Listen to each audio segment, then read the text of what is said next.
Pour yourself a glass of water. Clean, cold, completely safe. You probably did it today without a single second thought. That ordinary glass is one of the rarest luxuries in human history, because for almost all of it, drinking the water around you was a gamble that could kill you. So, our ancestors found a way around it. They reached for something that wouldn't make them sick, something that warmed them, fed them, and pulled the whole village together around one shared cup. The problem is, that something was poisoning them too. Just quietly. Slowly enough that they never once saw it coming. And a version of it is sitting in your fridge right now. Here's the uncomfortable question almost nobody asks. What if the oldest comfort our species ever invented, a drink we literally built civilizations around, was also the very first slow poison we could not put down? By the end of this, you'll know exactly how the world's favorite drink quietly killed the people who created it. And why you're still drinking a version of it tonight. I'm Nerlin, and I lost an entire weekend to this one, expecting a fun little story about ancient beer and happy harvest feasts. I came out genuinely unsettled, because the deeper you dig, the more it looks like humanity's first great love affair was also its first long, slow act of self-poisoning. So let's start with the gift before we get to the bill. Roughly 9,000 years ago, in a village we now call Jiahu in what is today China, someone was already brewing. We know because chemists led by Patrick McGovern at the University of Pennsylvania scraped the inside of their old pottery and found the residue of a fermented drink made from rice, honey, and fruit. 90 centuries old. That is the oldest alcoholic drink ever chemically confirmed on Earth, older than the first grape wine of the Middle East by more than 500 years. And the idea reaches back further still. At Göbekli Tepe in Turkey, an 11,000-year-old site raised by people who were still hunter-gatherers, archaeologists found enormous stone tubs, some big enough to hold over 150 liters, coated with a chemical crust that forms when you brew grain. Beer stone. Sit with what that means. Before these people had cities, before they had even nailed down farming, they were making something to drink together. And some researchers argue it actually happened in that order, that the craving for a drink to share at the feast is part of what pushed humans to settle down and grow grain in the first place. It's called the beer before bread idea, and while experts still argue over it, the heart of it is staggering. We may have planted the very first fields not only to eat, but to drink. So why did it dig its hooks in so deep? Put yourself back there. The water near any settlement was a minefield. Animals waded through it. Waste seeped into it, and one bad mouthful could hand you the kind of sickness that emptied whole villages. Nobody had heard of germs, but everybody had noticed that people who drank from the wrong puddle had a habit of dying. A fermented drink was different. The brewing itself, and the alcohol it produced, wiped out a lot of what was lurking in dirty water. So a mug of weak beer was often a safer bet than a cup from the river. On top of that, it carried real calories. It kept for weeks when food rotted in days, and it took the sharp edge off lives that were unbelievably hard. Safer than water, packed with energy, and it made you feel good. If you set out to design the perfect thing for humans to get hooked on, you would struggle to beat it. But here is the catch they had no way to see. The exact thing that made that drink safe, the alcohol, is itself a poison. A mild one in a small dose, a deadly one in a large dose, and a patient one when you drink it across your whole life. They dodged the fast death waiting in the water by quietly signing up for a slower one waiting in the cup. And the cruelest version of that trade shows up in the most famous empire that ever lived. Fast forward to ancient Rome. The Romans were obsessed with wine, and they liked it sweet. The trouble was, sugar as we know it didn't exist yet. So to sweeten and preserve their wine, they boiled grape juice down into a thick syrup they called defrutum, or sapa. And this is the part that still makes chemists wince.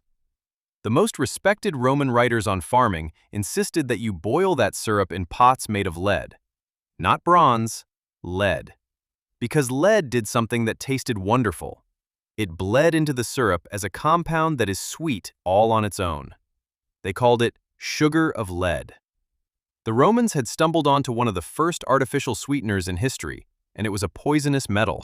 When a team reconstructed a historically accurate batch of this syrup in lead-lined vessels and measured it, the lead reading came back at around 29,000 parts per billion.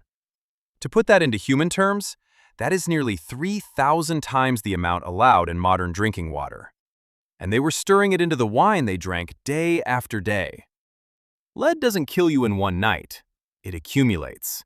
It brings on crippling gout, it wrecks fertility, it eats away at the nerves and the mind, and at the far end of it, it kills. The Romans even had a name for the cluster of symptoms, long before they understood the cause. Now I have to be straight with you, because this is exactly where the internet usually lies. You will hear that lead wine brought down the Roman Empire. A 2026 review of the actual evidence says no, that's a myth, and Rome fell for 100 far bigger reasons. But the honest version is more disturbing, not less. The wine really was laced with a poison. They really did drink it for centuries, and they did it not by accident, but because it tasted better. They knew the lead vessels changed the flavor. They chose the flavor.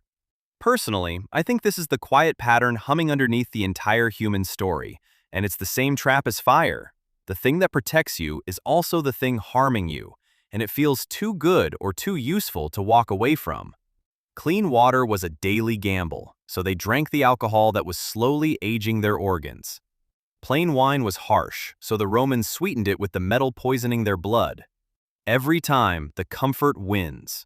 And before we go any deeper, this is your first checkpoint, and I'm honestly curious. Before this video, what did you picture when you imagined ancient people drinking? A wild Viking hall? A Roman party? Monks fussing over their barrels? Drop it in the comments. Because the everyday truth was less of a celebration and more of a quiet, daily dose that nobody on Earth knew how to read. And now the part that drags this out of a museum and sets it down on your own kitchen counter.